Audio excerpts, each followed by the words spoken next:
Pernah kepikiran nggak, apa sih yang bikin orang-orang sukses itu beda banget sama yang lain? Bukan cuma soal keahlian teknis mereka loh.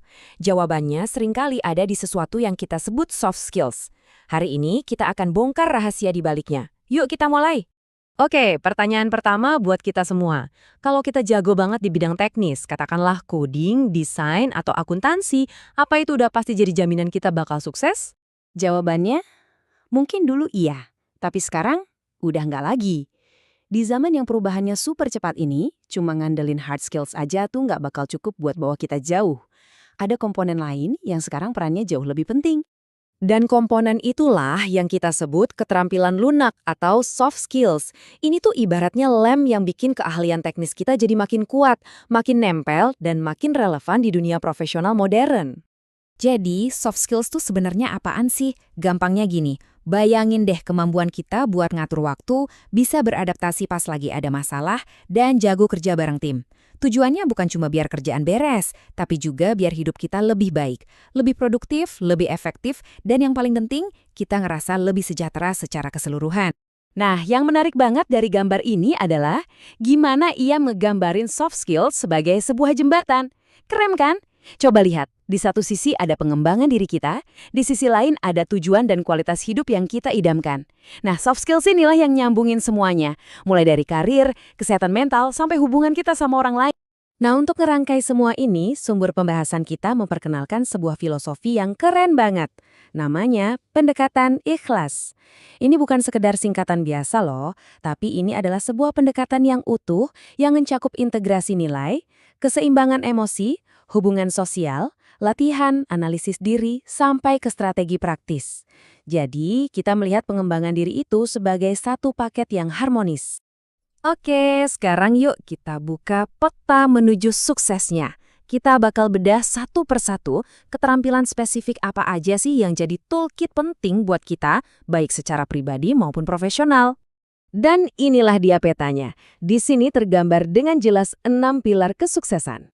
Ada pemecahan masalah buat ngadepin tantangan, manajemen waktu biar hari-hari kita nggak berantakan, keterampilan organisasi biar semuanya rapi, kemampuan beradaptasi biar kita bisa bertahan di dunia yang terus berubah, fokus biar tujuan kita tercapai, dan pastinya komunikasi buat bangun koneksi. Semuanya ini saling nyambung dan jadi fondasi sukses kita. Oke, teorinya udah cukup. Sekarang waktunya kita pindah ke praktek. Yuk kita lihat gimana caranya kita bisa ngembangin salah satu dari keterampilan penting ini dalam kehidupan nyata. Dari ke-6 pilar tadi, kita bakal fokus ke satu hal yang sering banget jadi fondasi buat yang lainnya.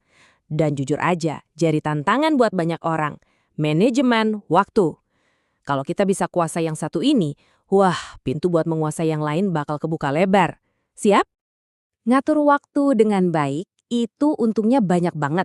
Seperti yang kita lihat di sini, sisi positifnya jelas. Produktivitas naik, stres turun. Enak kan? Tapi ada tantangannya juga. Ini butuh disiplin. Awalnya mungkin bakal terasa susah dan perlu waktu sampai akhirnya jadi kebiasaan. Jadi gimana dong cara naklukinnya? Resepnya ada di 3 pilar ini. Pertama, mulai dengan tujuan. Kita harus tahu mau kemana. Kedua, lanjutkan dengan prioritas. Kita tentuin mana yang penting buat dikerjain sekarang. Dan terakhir, pentingnya waktu atau efisiensi. Pastikan setiap menit yang kita pakai itu benar-benar berarti. Dan kutipan ini, wah, ngena banget. Intinya tuh bukan soal jadi super sibuk dan ngerjain semuanya. Sama sekali bukan. Tapi soal fokus ngerjain hal yang benar-benar penting di waktu yang paling tepat. Ini soal kualitas, bukan kuantitas. Salah satu alat paling praktis buat ini adalah matriks Eisenhower. Caranya gampang banget. Bagi semua tugas kamu ke dalam 4 kotak ini. Yang penting dan mendesak, kerjain sekarang juga. Yang penting tapi nggak mendesak, itu dijadwalkan. Yang nggak penting tapi mendesak, coba deh delegasikan. Dan yang terakhir, yang nggak penting dan nggak mendesak, udah, lupain aja. Coret dari daftar biar energi kita nggak kebuang sia-sia.